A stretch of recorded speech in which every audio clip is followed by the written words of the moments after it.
दोस्तों, जिस atom bomb ने जापान में 1.5 लाख लोगों की जानें छीन ली, आज हम लोग उसी एटम बम के बारे में पढ़ने जा रहे हैं।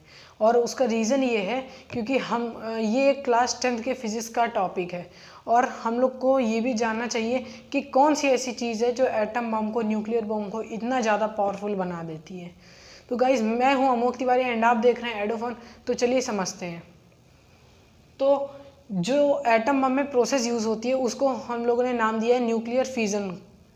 और ये इस प्रोसेस में क्या होता है, कोई भी एटम होता है उसके बीच के न्यूक्लियस को 2 पार्ट्स में डिवाइड किया जाता है। और उसको डिवाइड कैसे किया जाता है, उसको एक छोटे से बहुत ही कम एनर्जी वाले न्यूट्रॉन के साथ बॉम्बार्ड किया जाता है। और इसमें हम लोग बहुत ही हैवी मेटल्स का यूज़ करते हैं, जैसे यूरेनियम हो गया, प्लूटोनियम हो गया, इस तरह के बहुत ही हैवी एलिमेंट्स का यूज़ करते हैं। तो इस प्रोसेस में होता क्या है कि कोई भी भारी जो भी एटम है, कोई भी एलिमेंट है, उसके एक एटम में उसके अंदर प्रोटॉन्स, न्यूट्रॉन सब कुछ रहता है। अब उसमें हम लोग एक न्यूट्रॉन के साथ बम्बार्ड करते हैं और ये बहुत ही एनर्जी लेस होता है, इसमें नेग्लिजिबल एनर्जी होती है। और जब हम लोग इसमें बम्बार्ड करते हैं तो ये 2 छोटे छोटे न्यूक्लियस पर डिवाइड होता है और वो दोनों न्यूक्लियस होते हैं बेरियम के और क्रिप्टन के। तो यहाँ पर छोटे छोटे 2 न्यूक्लियस निकल आएंगे, बेरियम के और क्रिप्टन के। और जब ये प्रोसेस होती है, उस प्रोसेस में बहुत ही ज़्यादा अमाउंट में हीट एनर्जी निकलती है। और यहाँ पर बेरियम और क्रिप्टन के तो निकलेंगे, साथ ही साथ इसमें कुछ 3 न्यूट्रॉन्स भी निकलेंगे। अब 3 न्यूट्रॉन निकलने के बाद यहाँ पर इतनी ज़्यादा एनर्जी निकलेगी, इतनी ज़्यादा एनर्जी निकलेगी कि आप खुद ही देख सकते हैं एटम बम कितना पावरफुल होता है। तो एटम बम में होता यही है कि उसके अंदर 64 kg तक का यूज़ किया जाता है यूरेनियम। उस यूरेनियम को बम्बार्ड किया जाता है न्यूक्लियस से और फिर वो जो डिवाइड होता है बेरियम में और क्रिप्टन में, और प्लस उसके साथ 3 न्यूट्रॉन्स अलग निकलते हैं और उसमें ट्रेमेंडस अमाउंट ऑफ हीट एनर्जी निकलती है। और वो हीट एनर्जी इतनी ज़्यादा होती है कि उसको कोई सह नहीं सकता, वो पूरे एक शहर को ख़त्म कर सकती है। और इसमें जो एटम बम होता है, जो न्यूक्लियर बॉम्ब होता है, उसकी एक ख़ास बात ये भी होती है कि जो उसमें यूरेनियम यूज़ होता है वो इतना ज़्यादा रेडियो एक्टिव मटेरियल होता है कि जैसे एटम बम एक्सप्लोड करता है तो पूरे जगह, हर जगह फैल जाता है यूरेनियम। और इतना ज़्यादा रेडियो एक्टिव होने के कारण उसकी मिट्टी में मिल जाता है और वहाँ पे कई सालों तक वहाँ पर फिर दोबारा जीवन नहीं उत्पन्न हो सकता, क्योंकि वो इतना ज़्यादा रेडियो एक्टिव होता है कि वो अलग अलग तरह की बीमारियाँ पैदा कर देता है, सब कुछ ख़त्म कर देता है। तो अगर हम लोग न्यूक्लियर फ्यूज़न की डेफिनेशन की बात करें तो इसमें हम लोग लिख सकते हैं the process in which the heavy radio active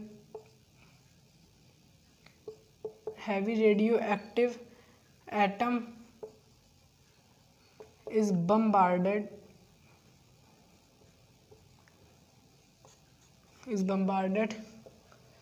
with the neutron होगा, विद द न्यूट्रॉन, क्योंकि जब हम ये पहले से ही एक एटम है और इस एटम के न्यूक्लियस पर हम लोग न्यूट्रॉन से बम्बार्ड करते हैं। Is bombarded with the neutron in which it divides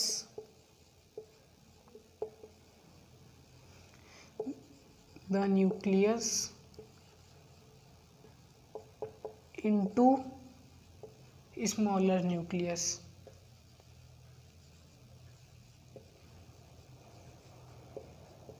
तो इस प्रोसेस में हम लोग यही करते हैं कि कोई भी एक रेडियो एक्टिव हैवी मटेरियल को या फिर एटम को, उसके न्यूक्लियस को बम्बार्ड किया जाता है न्यूट्रॉन से, जिसमें वो 2 न्यूक्लियस में डिवाइड कर देता है और इसमें बहुत ही ज़्यादा मात्रा में एनर्जी भी निकलती है। तो इसी वजह से the process in which the heavy, sorry यहाँ पर हैवी की स्पेलिंग मुझसे रॉन्ग हो गई, the process in which the heavy radioactive atom is bombarded with the neutron in which it divides the nucleus into smaller nucleus with huge amount of energy।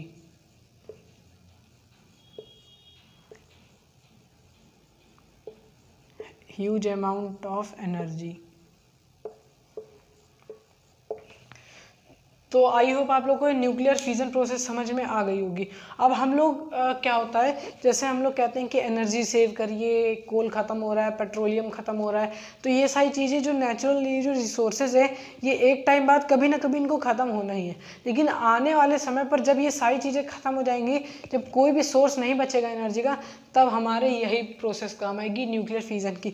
और आज भी हम लोग इस न्यूक्लियर फ्यूज़न का इस्तेमाल कर रहे हैं इलेक्ट्रिकल एनर्जी बनाने में, लेकिन इसका काफ़ी कम इस्तेमाल होता है, क्योंकि पहली बात तो इसका ये है कि इसमें ये बहुत ही ज़्यादा एक्सपेंसिव होता है, क्योंकि इसको इतनी ज़्यादा सेफ्टी के साथ किया जाता है कि अगर इसमें हल्की सी भी लीकेज हो गई तो हो सकता है पूरा एटम बम का रूप ले ले, और हो सकता है कि कई बार ये ब्लास्ट भी हो सकता है, एक्सप्लोड भी कर सकता है, और लीकेज होने के कारण हार्मफुल गैसेस निकल सकती हैं, जिससे आसपास के एनवायरनमेंट पूरा पॉल्यूट हो सकता है।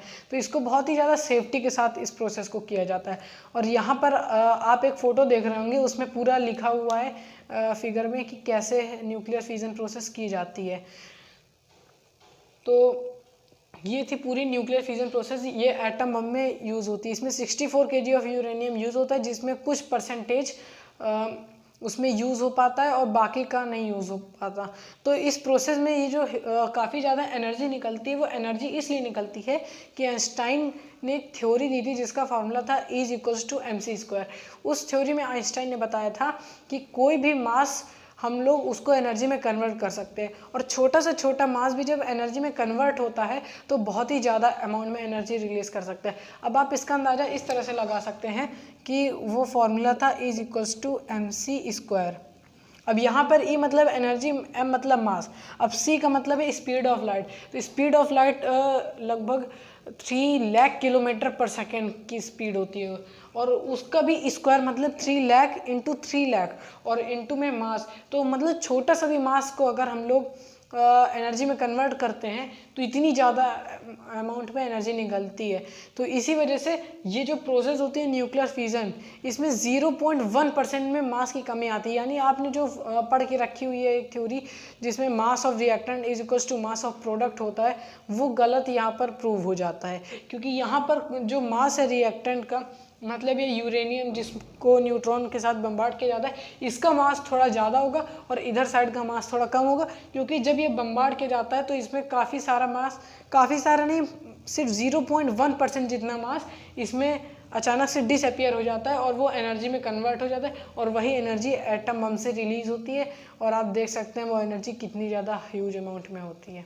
तो गाइस, आई होप आप लोग को ये न्यूक्लियर फ्यूजन प्रोसेस समझ में आ गई होगी, और अगली वीडियो में हम लोग न्यूक्लियर फ्यूजन प्रोसेस पढ़ेंगे कि वो क्या होती है। न्यूक्लियर फ्यूजन प्रोसेस मैं आपको बता दूं, इससे काफ़ी 1000 टाइम्स भी ज़्यादा इससे पावरफुल होती है, और ये वही न्यूक्लियर फ्यूजन प्रोसेस आज हमारे सन में हो रही है। तो आई होप आप लोग को ये वीडियो पसंद आई होगी। पसंद आई हो तो लाइक कीजिए, शेयर कीजिए, ताकि बाकी के लोगों को भी इसके बारे में नॉलेज हो सके, और हमारे चैनल को सब्सक्राइब कीजिए अगर आपको इसी तरह की नई वीडियोस चाहिए। So thank you for watching this video.